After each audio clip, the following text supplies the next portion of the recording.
एक ऐसी टेक्निक है जिसमें ना तो टेक्निकल जानना होता है, ना फंडामेंटल जानना होता है, लेकिन फिर भी एक दिन के अंदर लोग 170 करोड़ रुपए कमा लेते हैं। पता है ये कौन लोग हैं? ये वही लोग हैं जो मार्केट के अंदर इल्लीगल एक्टिविटी करते हैं और रिटेलर्स कहीं न कहीं ट्रैप होते हैं इसके अंदर और बड़े लोग बड़ा पैसा निकाल करके मार्केट से बाहर हो जाते हैं। रिसेंटली का दोस्तों एक केस आया है, स्टॉक का नाम है आईईएक्स। इसके चार्ट के ऊपर आप ध्यान देना, चार्ट मैं आपके सामने पेश कर रहा हूँ। 24 जुलाई 2025 को स्टॉक के अंदर 29 से 30% की गिरावट देखने को मिली। ये गिरावट आप यहाँ पर देख सकते हैं। अब ये छोटी-मोटी गिरावट नहीं है, जो इन्वेस्टर थे इस स्टॉक के अंदर उनको भी नुकसान हुआ।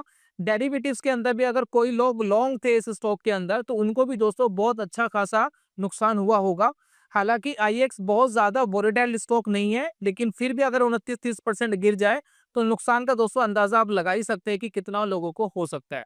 तो इस पर्टिकुलर डे के ऊपर अनयूजुअल एक्टिविटी देखी गई और ये अनयूजुअल एक्टिविटी देखी गई डेरिवेटिव्स मार्केट के अंदर, क्योंकि यहाँ पर जो घोषणा की गई थी जिसकी वजह से शेयर गिरा था उसका फायदा दोस्तों कुछ लोगों ने उठा लिया था। अब पूरा किस्सा क्या है दोस्तों, इसको समझते हैं। सेबी ने इसके ऊपर एक्शन लिया है, पूरा किस्सा समझते हैं कि हुआ क्या इस दिन।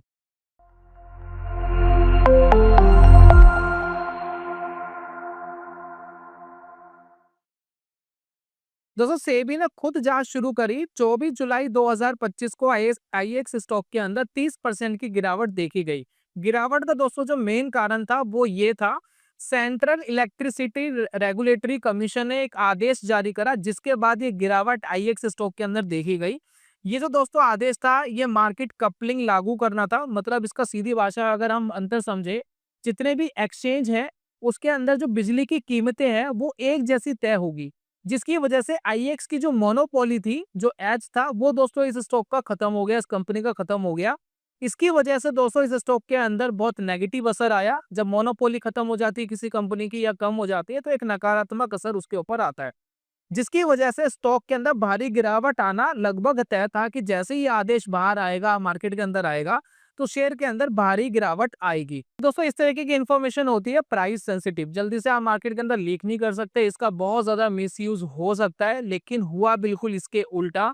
सीईआरसी के कुछ अफसर थे, कुछ अंदरूनी अफसर थे जिनके पास ये इंफॉर्मेशन थी, सभी के पास ये इंफॉर्मेशन थी भी नहीं, उसके बावजूद ये जानकारी पहले ही लीक कर दी गई थी, जिसका फायदा दोस्तों कुछ लोगों ने उठाया। आईएक्स के पुट ऑप्शन के ऊपर भारी ट्रेड उस दिन किया गया और जिसका शेयर गिरने पे बहुत जबरदस्त उनको बेनिफिट हुआ।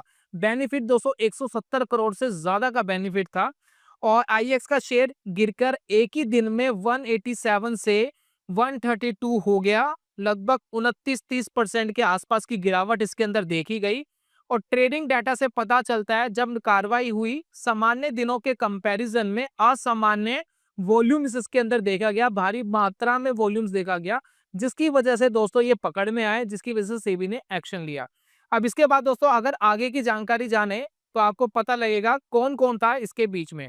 देखिए मुख्य आरोपी जो नोटिस किए गए हैं उनके दोस्तों नाम जान लेते हैं जो इस रिपोर्ट के अंदर बताया गया है।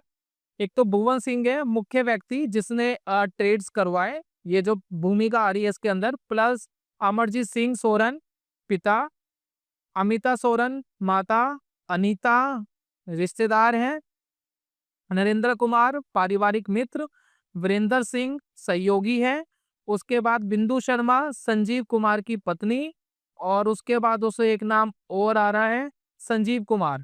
ठीक है, और ये जो संजीव कुमार है ये जीएनए एनर्जी के एमडी है। ठीक है, और ये जो जीएनए एनर्जी की जो एमडी है वो सीईआरसी से जुड़ी कंपनी है। ठीक है, तो कहीं ना कहीं ये जो प्राइस सेंसिटिव इंफॉर्मेशन थी वो पहुंची और उसका दोस्तों इन लोगों ने बेनिफिट उठाया। अब ये जो दोस्तों इंफॉर्मेशन थी व्हाट्सएप और सिग्नल चैट के द्वारा पहुंचाई गई, जैसे कि देख सकते हैं आप। सीआरसी के अफसर योगिता मेहरा ने भुवन को अंदरूनी जानकारी भेजी। रिपोर्ट में कहा गया है भुवन ने यह जानकारी ओटीसी नाम के व्हाट्सएप ग्रुप में शेयर करी जिसमें संजीव और नरेंद्र थे। मीटिंग में मिनट्स, आदेश के ड्राफ्ट और अपील की कॉपी तक उनके पास मिली। जो आदेश की कॉपी वगैरह थी जो सीईआरसी के अफसरों के पास थी वो कॉपी तक उनको मिल गई थी, जिससे ये पता लगे कि रियलिटी में कंफर्म है कि ये न्यूज आने वाली है और इसका दोस्तों शेयर के प्राइस पर असर होने वाला है। उसके बाद दोस्तों उसके बाद पता चलता है कि चैट से पता चला कि कई बार इंटरनल मीटिंग अपडेट्स और पॉलिसी ड्राफ्ट भेजे गए हैं। तो ऐसा नहीं था कि किसी ने कान में आकर के बोल दिया हो कि भैया ऐसा कुछ होने वाला है तो तुम देख लो जो तुम्हें करना है। पूरे जो दस्तावेज थे, पूरी ड्राफ्ट की कॉपी थी और जो अपडेट पॉलिसीज वगैरह जो भी कुछ था वो सारे दस्तावेज उनके पास पहुंच गए थे, जिसका दोस्तों भरपूर फायदा इन्होंने उठाया। फायदा किसने कितना कितना उठाया उसकी भी दोस्तों आप इंफॉर्मेशन यहाँ देख सकते हैं। भुवन सिंह को लगभग 72 करोड़ का लाभ मिला इस इनसाइडर ट्रेडिंग से। अमरजीत सोरेन 22 करोड़, अमिता सोरेन 31 करोड़, अनीता 3 करोड़, नरेंद्र कुमार 34 करोड़, बिंदु शर्मा 2 करोड़ और वीरेंद्र सिंह 7 करोड़। ये आप आंकड़ा देखिए, टोटल दोस्तों कुल मिलाकर के ये जो आंकड़ा आता है हमारे सामने, ये आता है, ये देखिए 173 करोड़ का दोस्तों ये टोटल इनसाइडर ट्रेडिंग था। और ऑब्वियसली दोस्तों ये जो इनसाइडर ट्रेडिंग था इसमें रिटेलर्स का सबसे ज्यादा नुकसान हुआ। ये पैसा बेसिकली आया कहां से? रिटेलर का पैसा ही, मोस्टली पैसा इन लोगों के पास आ गया। उसके बाद दोस्तों जो इन्फॉर्मेशन आ रही है इस ड्राफ्ट में, इसमें देखिए फंड ट्रांसफर की इंफॉर्मेशन भी दी गई है। यहाँ देखिए लाभ का जो दोस्तों पैसा था वो Jai Singh and Company, GN Energy Private Limited और जीएससी इंफ्राटेक प्राइवेट लिमिटेड में भेजा गया और ये सभी आपस में जुड़े हुए थे। उसके बाद दोस्तों अगर हम यहाँ नोटिस करें, सेबी की कार्रवाई, इन सभी 8 लोगों पर ट्रेडिंग से प्रतिबंध लगा दिया गया है। उसके बाद दोस्तों यहाँ देखिए 173 करोड़ की राशि को जब्त कर लिया गया है और बैंक खातों को फ्रीज कर दिया गया है। मामला अभी जांच में है और ये अस्थायी आदेश है, स्थायी आदेश नहीं है। पहले जांच कंप्लीट होगी उसके बाद दोस्तों स्थायी आदेश जारी किया जाएगा, जो भी होगा वो उस बालों में किया जाएगा। तो ये था दोस्तों इनसाइडर ट्रेडिंग। कुल मिलाकर के शेयर गिरने की इंफॉर्मेशन पहले इन लोगों तक पहुंच गई थी, जिसका दोस्तों इन्होंने फायदा उठाया। डेरिवेटिव मार्केट के अंदर पुट ऑप्शन का इस्तेमाल किया गया ट्रेडिंग के अंदर और 173 करोड़ अपनी जेब के अंदर कर लिए। इतना दोस्तों सिंपल सा प्रोसेस इन्होंने अपनाया, लेकिन सोचने वाली बात है ये 173 करोड़ थे किसके? ऑब्वियसली ज्यादातर इसके अंदर रिटेलर्स होंगे जिनका पैसा इनके पास आ गया, इनके पास इनसाइडर इन्फॉर्मेशन थी, उसका दोस्तों इन्होंने बेनिफिट उठाया। साथ ही साथ बहुत सारे ऐसे इन्वेस्टर आए आईएक्स के जिनको नुकसान हुआ।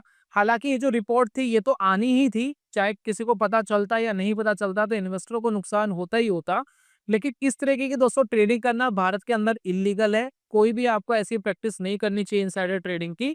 लेकिन दोस्तों हमारे देश में ये समझना होगा कि इस तरीके की प्राइस सेंसिटिव इन्फॉर्मेशन ऐसे लोगों तक पहुंच कैसे जाती है, क्यों इंटरनली लोगों के ऊपर इस तरीके से भ्रष्टाचार के आरोप लगते हुए आ रहे हैं और आगे भी लगते हुए आएंगे, नहीं आएंगे पता नहीं।